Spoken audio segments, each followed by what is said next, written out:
lahu bil huda wa dil haq liyudhhirahu 'alad dini kulli fa kafa billahi syahida. Asyhadu an la ilaha illallah wahdahu la syarikalah wa asyhadu anna Muhammadan abduhu wa rasuluh la nabiyya ba'da. Raditu billahi rabba wa bil islami dina wa bi Muhammadin nabiyya wa rasula. Allahumma inni as'aluka rizqan thayyiban wa ilman nafi'a wa amalan mutaqabbala. Bapak Ibu bersama salat maghrib Masjid Baitul Arqam yang dirahmati oleh Allah. Mari kita bersama-sama senantiasa berucap puja bersyukur kehadirat Allah Subhanahu wa taala karena sampai dengan malam ini kita masih diberi kesempatan oleh Allah untuk bertemu muka, bermuajah, untuk bersama-sama kita menegakkan sholat di masjid yang insya Allah penuh dengan barokah dari Allah Subhanahu wa taala. Mudah-mudahan seluruh aktivitas kita selama ini, baik aktivitas yang terkait dengan ukhrawi ataupun duniawi, semuanya diterima dan mendapatkan ridho dari Allah Subhanahu wa taala. Sholawat dan salam mudah-mudahan tetap terlimpah pada junjungan Nabi besar Muhammad sallallahu alaihi wasallam yang telah membimbing umat manusia dari zaman gelap menuju zaman yang terang. Dan mudah-mudahan kita yang hadir di masjid ini dan keluarga kita di rumah termasuk hamba-hamba yang senantiasa mendapatkan hidayah dari Allah Subhanahu wa taala agar kehidupan kita selamat dan bahagia dunia, selamat dan bahagia pula nanti kita di akhirat. Amin ya rabbal alamin. Bapak sekalian, yang akan kita bicarakan malam ini adalah tentang korelasi kalender Hijriah dengan syariat Islam. Korelasi itu hubungan, ya. Ada hubungan antara kalender Hijriah dengan syariat Islam. Nah, supaya nanti kita lebih fair untuk mempelajari ini, ada semacam perbandingan, ya. Kita bandingkan kalender yang umum beredar dan berlaku di masyarakat kita ada dua. Ono kalender umum, yaitu kalender miladiah, kalender Masehi. Bulannya nanti ada Januari, Februari, Maret, April. Itu berlaku dan beredar di tengah masyarakat kita. Kita pakai tiap hari, ya. Yang kedua, ada kalender namanya kalender Hijriyah. Ono Muharram, ono Safar, ono Rabiul Awal atau Rabiul Akhir, ono Jumadil Awal, ono Jumadil Akhir, ono Rejab, Ruwah, Saban, Ruwah, Ruwah cara Jawa, ya. Jadi nantinya mesti kita paham itu berlaku di masyarakat kita. Pertanyaannya, dari mana asal muasal kalender itu? Kok bisanya berbeda? Bapak sekalian, sementara ini Pak, jenengan lihat, jenengan punya ini Pak, punya sebentar, ini. Sekarang hari Senin. Sekarang hari Senin. Wonten azan maghrib wau dinane wis beda. Wis berubah. Asar tadi kita masih Ahad. Begitu ada maghrib kita sudah masuk pada dari Senin, ya. Berarti dulu. Sekarang tanggal berapa? Nah ini kan 13 Juli kalau umum, ya. Kalau Muharram sekarang tanggal 18, ya, 18. Sebab perhitungan kita adalah begitu ada adzan maghrib tadi berubahlah hari ini. Alhamdulillah. Ya, di kalender Hijriah. Dari mana perhitungan ini? Nah, udah perhatikan baik-baik, Pak. Yang warnanya cerah itu matahari. Ya. Yang gelap ini berputar dan menuju untuk terang ini, ya, ini. Gelap ini adalah bumi tempat kita berpijak. Planet bumi. Yang abu-abu ini adalah rembulan yang kita bisa lihat pada malam hari. Kalau bumi beredar, berputar, mengelilingi matahari, memunculkan kalender miladiah, kalender Masehi. Wonten sasi namanya Januari, Februari, Maret, itu dihitung dari bumi mengitari matahari. Tapi nanti kalau rembulan berputar mengelilingi bumi ini, ya, memunculkan kalender Hijriah. Masing-masing tahun, masing-masing kalender ada 12 bulan dalam satu tahun.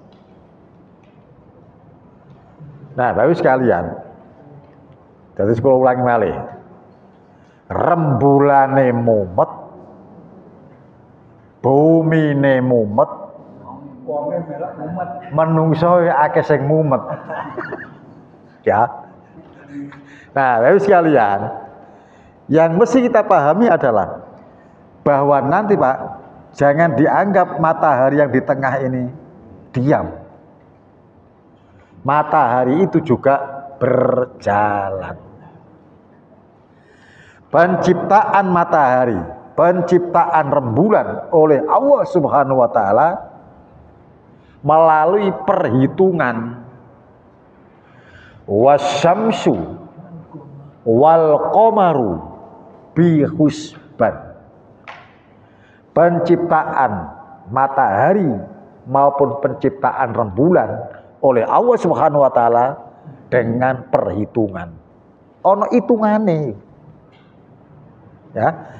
Makanya nanti suatu saat pergerakan ini, Bu, Pak, ditinggalin ya. Pergerakan ini. Nantinya kalau bumi, matahari dan rembulan satu garis memunculkan gerhana. Gerhana, Pak, bisa dihitung berapa menit, berapa detik. Karena memang penciptaan ini adalah bihusban, dengan perhitungan. Semua ciptaan Allah itu melalui perhitungan. Ono wong hamil pakai perhitungan. Ora ono bayi nang kandungan 2 tahun ora ono. Meteng piro kon? Meteng 2 tahun. Bayi kawak itu. Ya, dihitung, makanya ada 9 bulan 10 hari lahirlah dia. Lho Pak, iki lho Pak, jek 8 lahir. Sampean salah ngitung loh ya, salah ngitung. Semua itu perhitungan. Ya. Nah, ini mesti kita pahami. Karena apa? Karena Islam itu senantiasa berinteraksi. Risalah Islam itu senantiasa berhubungan dengan fikir manusia, alam fikir manusia. Nah, sekarang mari kita bicarakan pelan-pelan ya. Ini kita tutup dulu. Nah, sekarang kita bicarakan ini. Masalah korelasi kalender Hijriah dengan syariat Islam. Bapak sekalian, wonten firman Gusti Allah. Ini dasar-dasar teologis kita ya. Inna fi khalqis samawati wal ard wa ikhtilafil laili wan nahar la ayatil liulil albab. Ya.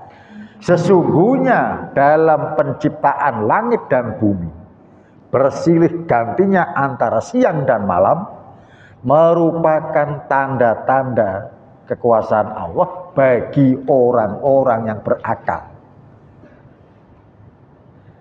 Jadi semua ciptaan Allah, makhluk-makhluk Allah ini mengajak manusia itu berpikir, ya. Karena memang hanya manusialah makhluk Allah yang dibekali dengan alam fikir. Disuruh menggunakan akalnya. Al-Quran itu turun juga untuk menghidupkan pikiran manusia. Ya. Berikutnya, tadi sudah saya baca ya, wasyamsu wal qamaru bi husban. Matahari dan bulan beredar menurut perhitungan. Dihitung, Pak. Maka nanti jangan heran setiap kita ibadah terkait dengan perhitungan-perhitungan. Perhitungan waktu. Aqimis shalah. Inna sholata kanat alal mu'minina kitabam mauquta. Waktu di situ. Tegakkan sholat. Sesungguhnya sholat itu bagi orang-orang yang beriman diwajibkan dengan waktu-waktu yang telah ditentukan. Pakai waktu, ya. Maka gak ono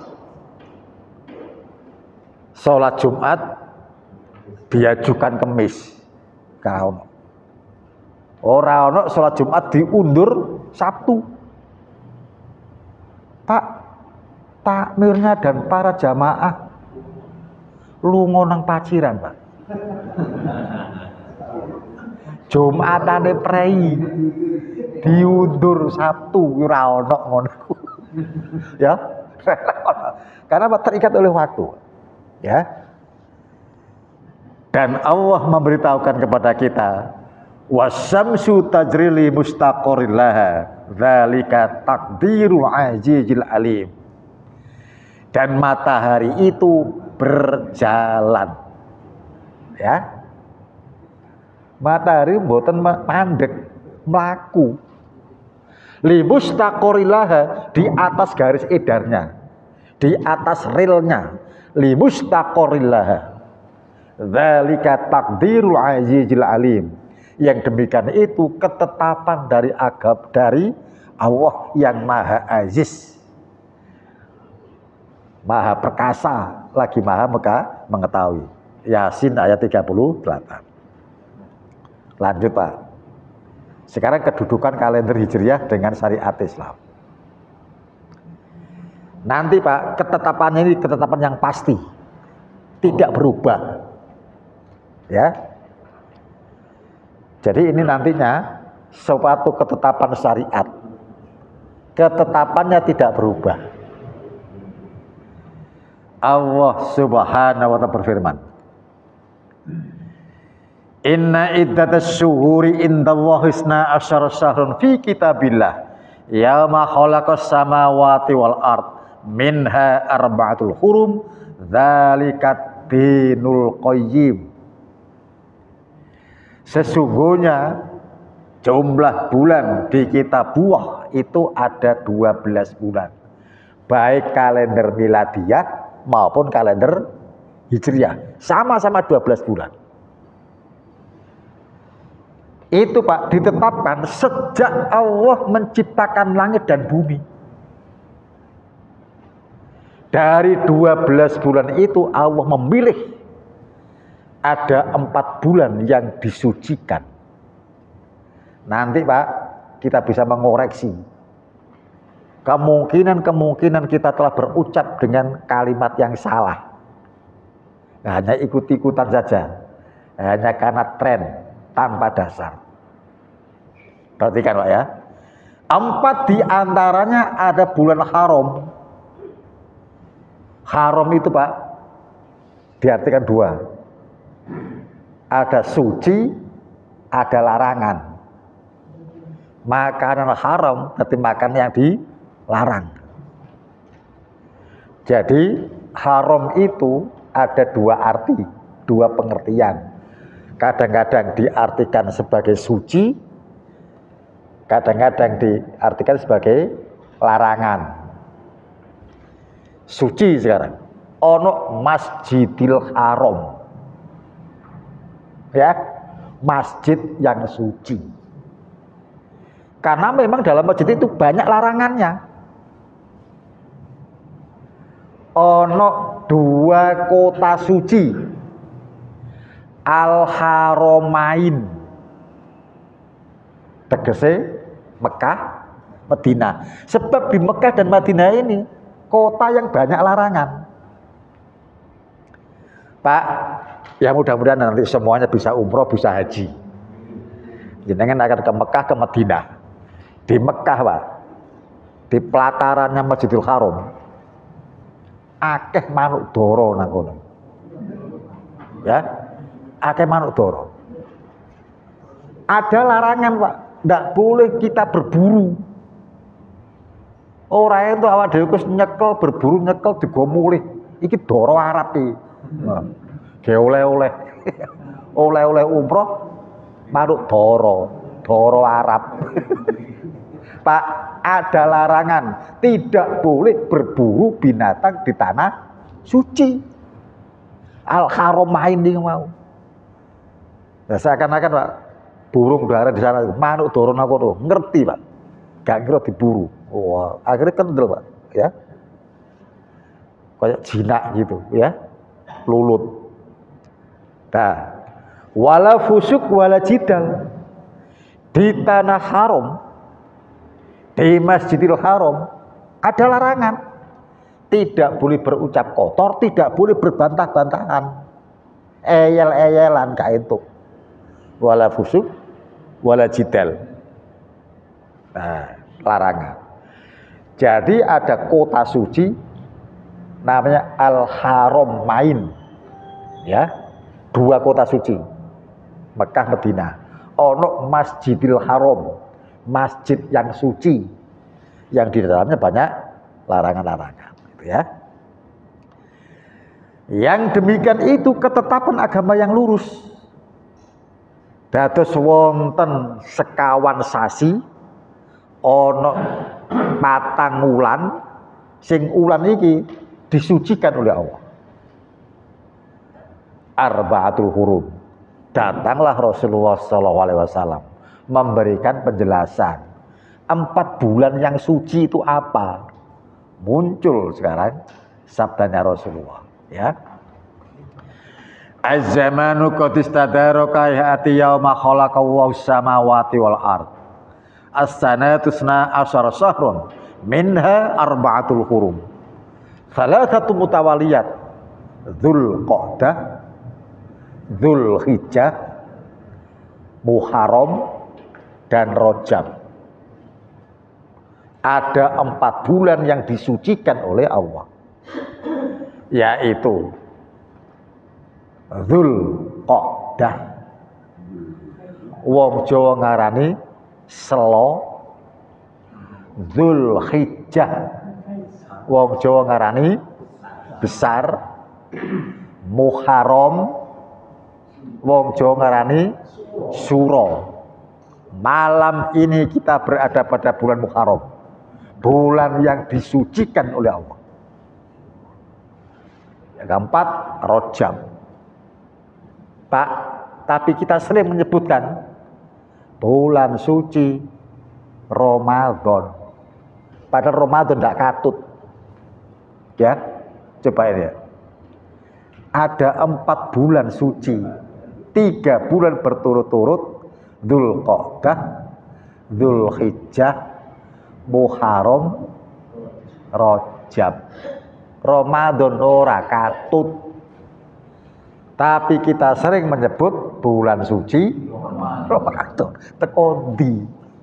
Dasare teko ndi? Bulan suci kok ono 4 iki, Pak. Ya. Iki jenenge salah kaprah. Kalau kemudian Syahrul Ramadan, Syahrul Barok, ya ada dalilnya itu. Ya. Bulan Ramadan, bulan penuh berkah. itu memang ada dalilnya. Syahrul Ramadan, syahrul mubarak. Itu ada dalilnya. Tapi kalau suci tidak termasuk. Ya. Jadi mesti dipahami, ternyata kita selama ini menyebut bulan suci Ramadan iku ora ono dalile. Ya, sing suci ku papat iki. Dzulqa'dah, Dzulhijjah, Muharram dan Rajab.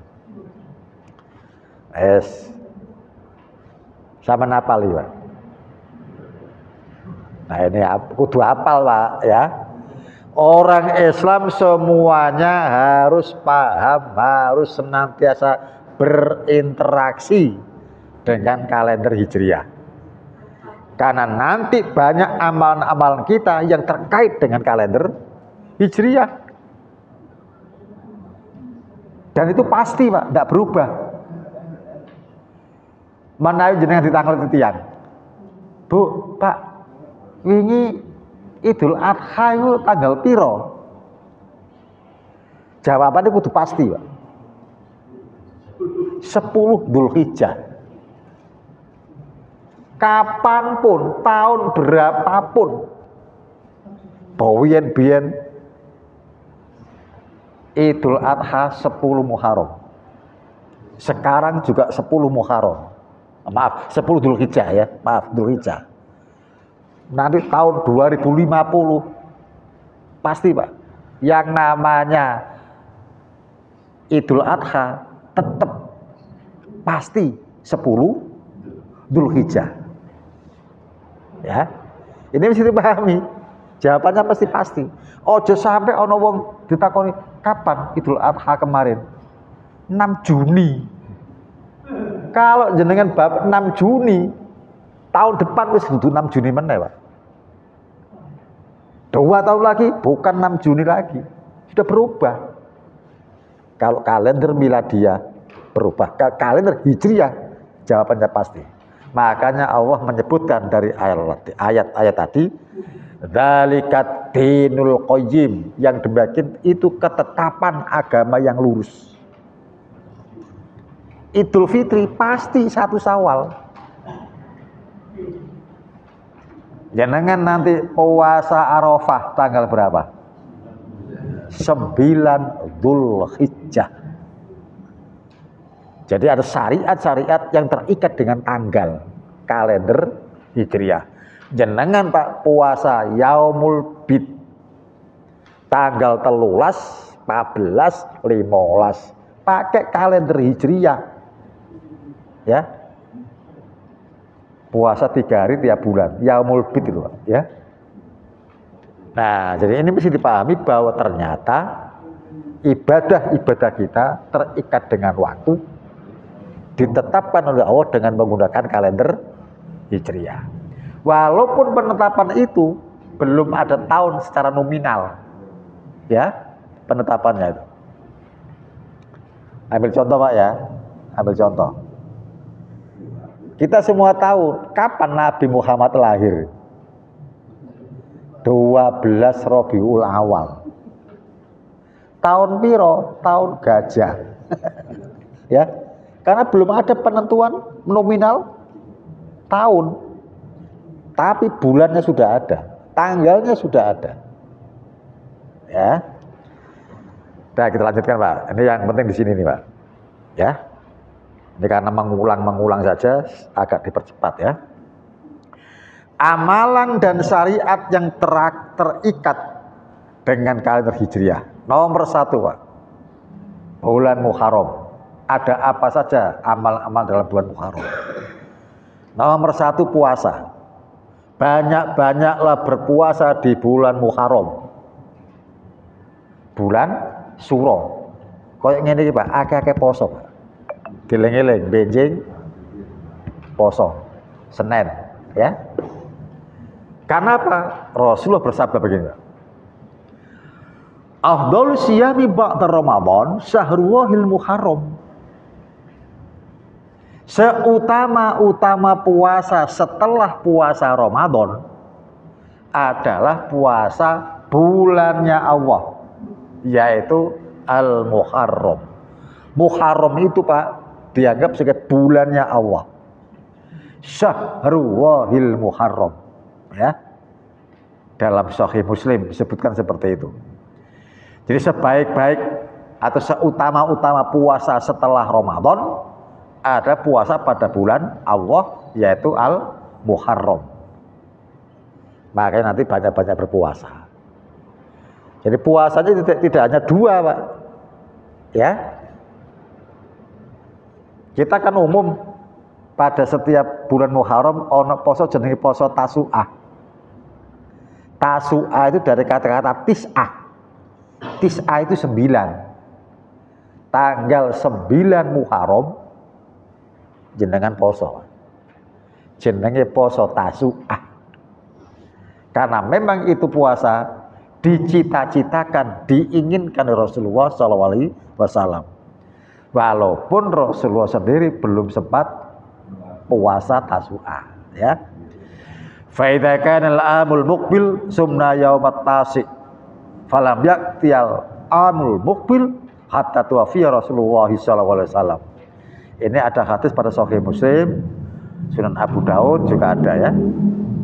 Rasulullah ngendikan, kalau tahun depan kita masih menjumpai bulan Muharram, maka kita akan berpuasa tanggal 9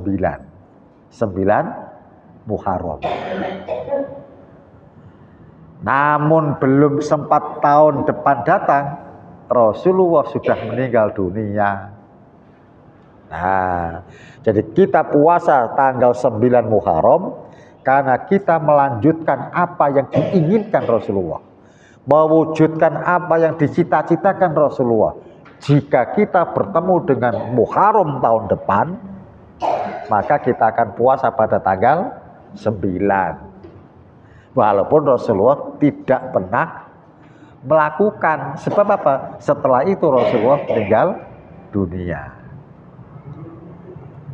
Nah, ini puasa yang paling umum. Puasa hari Asyura. Asyura itu artinya ke-10. Dados tanggal 9 Muharram, tanggal 10 Muharram poso. Itu sudah berlalu kemarin itu, ya. Hari Jumat dan hari Sabtu, ya. Tapi sekalian, Rasulullah bersabda, ini tentang puasa Asyura. Nabi ketika datang ke Madinah, begitu hijrah dari Mekah ke Madinah, di Madinah banyak orang Yahudi, ya. Mendapatkan orang Yahudi berpuasa 1 hari, yaitu puasa Asyura, tepatnya tanggal 10 Muharram. Mereka orang-orang Yahudi mengatakan, ini hari yang agung, yaitu hari Allah menyelamatkan Musa dan menenggelamkan keluarga Fir'aun. Jadi Nabi Musa diselamatkan oleh Allah dari kejaran tentara Fir'aun, ya, sekaligus Fir'aun ditenggelamkan di Laut Merah oleh Allah Subhanahu wa taala. Itu tanggal 10 Muharram. Sebagai rasa syukur, ya, maka Nabi Musa berpuasa sebagai bukti syukur. Jadi dia berpuasa karena wujud syukurnya kepada Allah atas diselamatkannya dari kejaran Fir'aun. Nah, mulai saat itu Pak, Nabi Musa setiap tanggal 10 Muharram puasa. Tahun depan 10 Muharram puasa. Orang-orang Yahudi juga seperti itu. Nah, maka Rasulullah berkata, saya lebih berhak mengikuti Musa daripada mereka. Beliau berpuasa dan memerintahkan umatnya untuk berpuasa. Makanya Rasulullah kemudian memerintahkan orang-orang Islam, pengikut-pengikutnya, untuk juga puasa pada tanggal 10 Muharram. Inilah yang dalam kaidah usul fikih disebut dengan syar'u mangqoblana.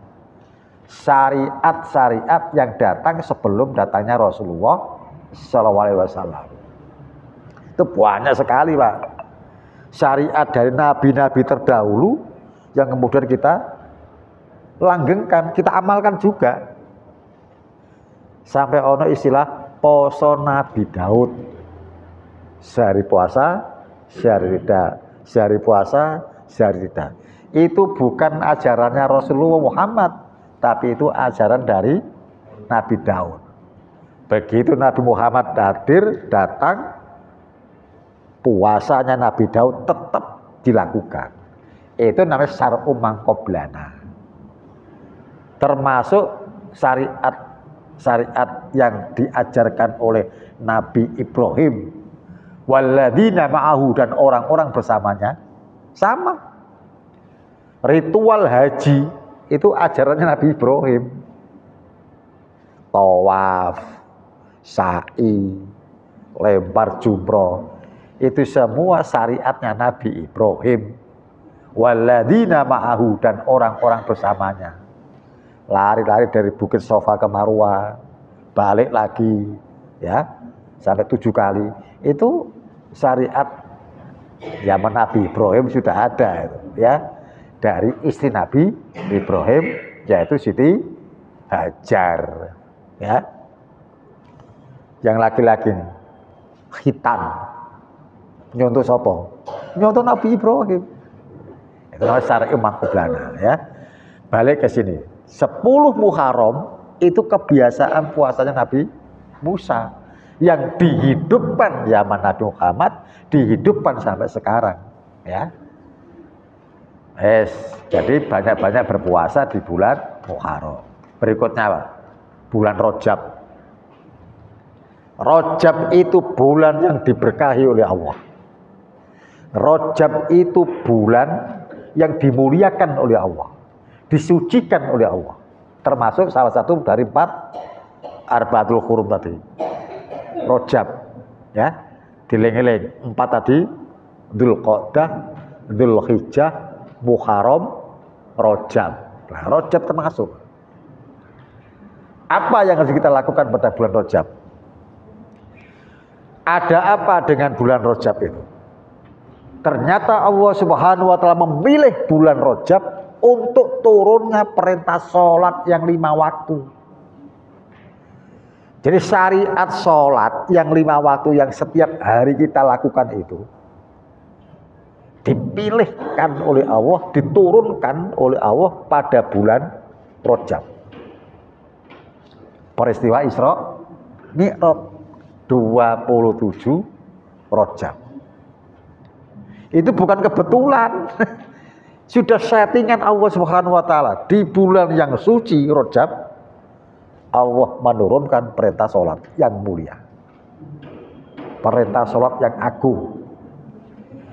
Setiap waktu dan setiap tempat yang ada hubungan dengan sholat, maka waktu dan tempat itu diberkahi oleh Allah. Kula ulang malih, ini karena penting Pak, ya. Setiap waktu, setiap tempat yang ada hubungan dengan sholat, maka waktu dan tempat itu akan diberkahi oleh Allah. Karena yang namanya Rajab, bulan turunnya sholat yang 5 waktu itu, maka Rajab itu diberkahi oleh Allah. Sehingga Rasulullah berdoa, Allahumma barik lana fi Rajab. Ya Allah, berkahilah kami di bulan Rajab. Ini Pak, ya. Makanya nanti dengan semangat bulan yang dimuliakan oleh Allah, bulan Rajab, hidupkan syariat-syariat terkait dengan sholat. Hidupkan kembali, ya.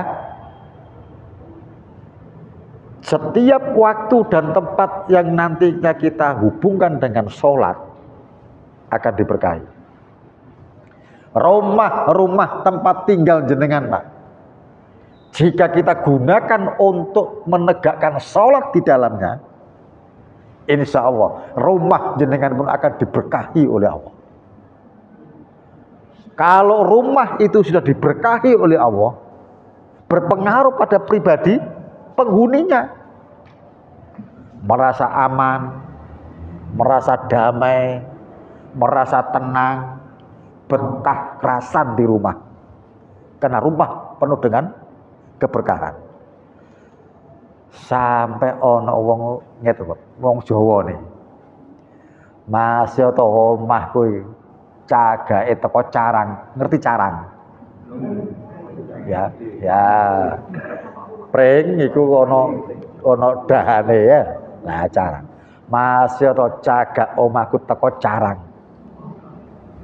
Aku damai nang omahku. Tentrem, adem, ayem. Ya. Makanya Pak, gunakan rumah itu sebagai tempat untuk menegakkan sholat. Sholat sunnah di dalamnya. Jenengan sholat wajib di masjid, bisa juga nanti sholat rawatibnya di rumah. Ya.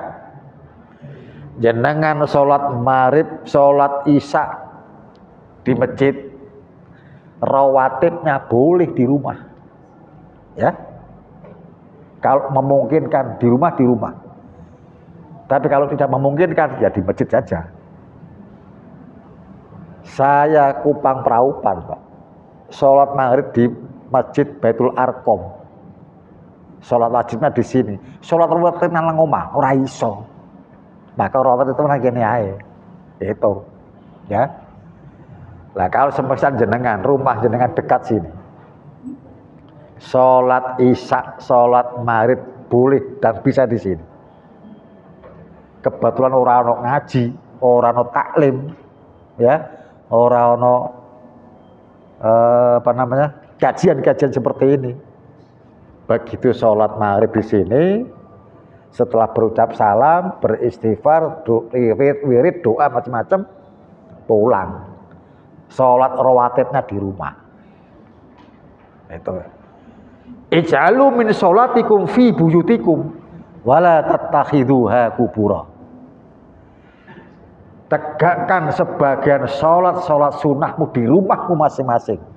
Jangan jadikan rumah kalian seperti kuburan. Kanggo turu tok.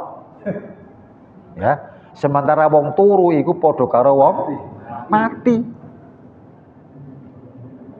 Doa-doa tentang tidur, doa-doa tentang kematian. Bismika Allahumma ahya wa bismika amut. Dengan namamu ya Allah aku hidup, dengan namamu pula ya Allah aku mati. Kemudian tidur. Begitu bangun, alhamdulillahilladzi ahyana ba'dama amatana wa ilaihin nusur. Segala puji bagimu ya Allah yang telah menghidupkan aku dari kematianku. Wong turu dianggap padha karo wong mati. Jangan jadikan rumah seperti kuburan, tapi tegakkan sebagian sholat sunnah kita di rumah kita masing-masing. Tahajudnya, rawatibnya, zuhanya, itu di rumah masing-masing. Nah, sholat wajib di masjid, ya. Kalau sholat sunnah yang terkait dengan masjid, ya di masjid. Ora ono sholat tahiyatul masjid nang omah ora ono, ya. Sholat tahiyatul masjid ya di masjid, ya. Atau mungkin karena jamaah, termasuk qiyamul Ramadan kan berjamaah di masjid, nggak apa-apa. Walaupun di rumah juga boleh, ya. Wa Sya'ban, bulan Sya'ban itu juga bulan yang diberkahi oleh Allah. Mari Rajab, Sya'ban. Wong Jawa ngare ruwah. Itu juga bulan yang diberkahi. Karena apa? Ada hubungan dengan sholat. Pokoknya kalau ada hubungan dengan sholat maka diberkahi. Ya.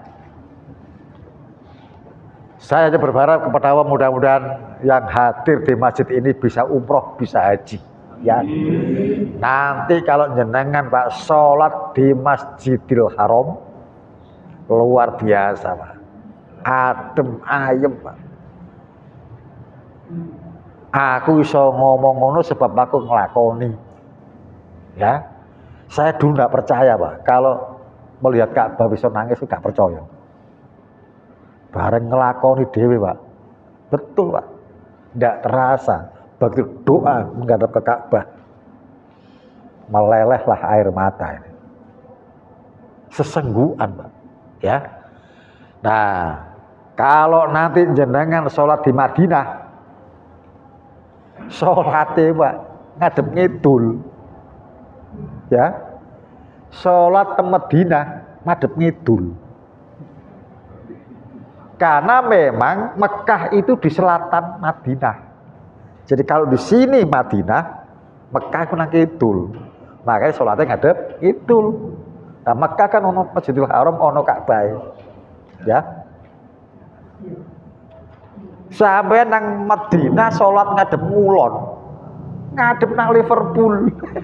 Bal-balan sampean. Ya, ngadepnya nang ngene di Mekah, jadi ke selatan. Nah dulu Pak, Rasulullah itu pindah dari kota Mekah ke kota Madinah. Selama 16 bulan, sholatnya ngadep ngalor ke utara. Ya. Karena apa? Karena kiblatnya Masjidil Aqsa di Palestina. 16 bulan lamanya.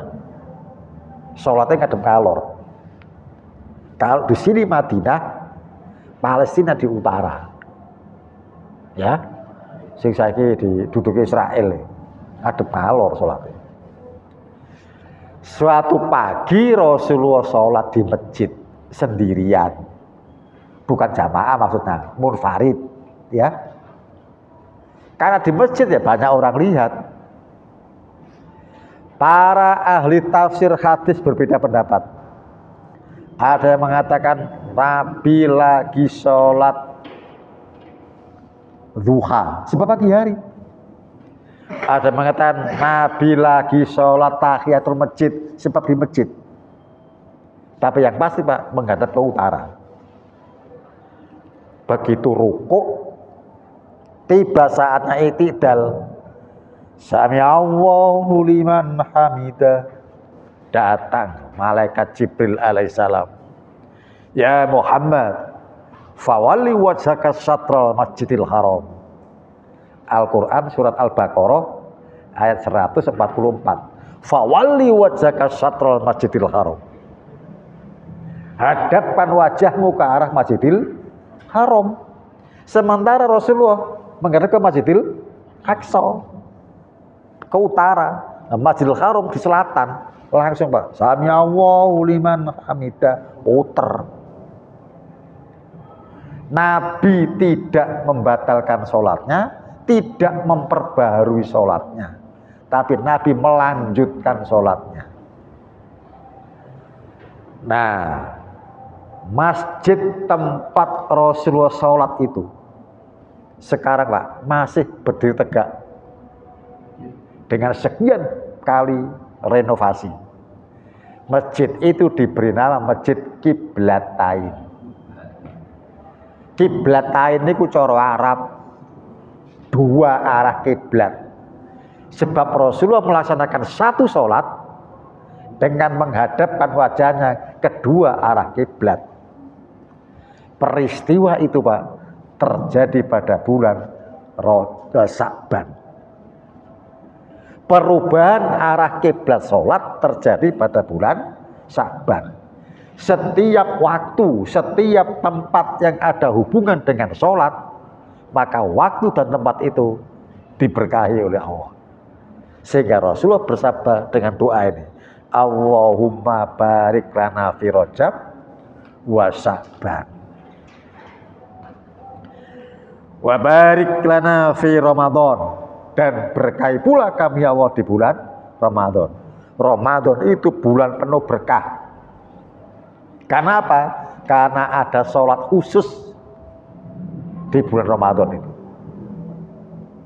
Bahkan nama sholatnya diikat dengan nama Ramadan.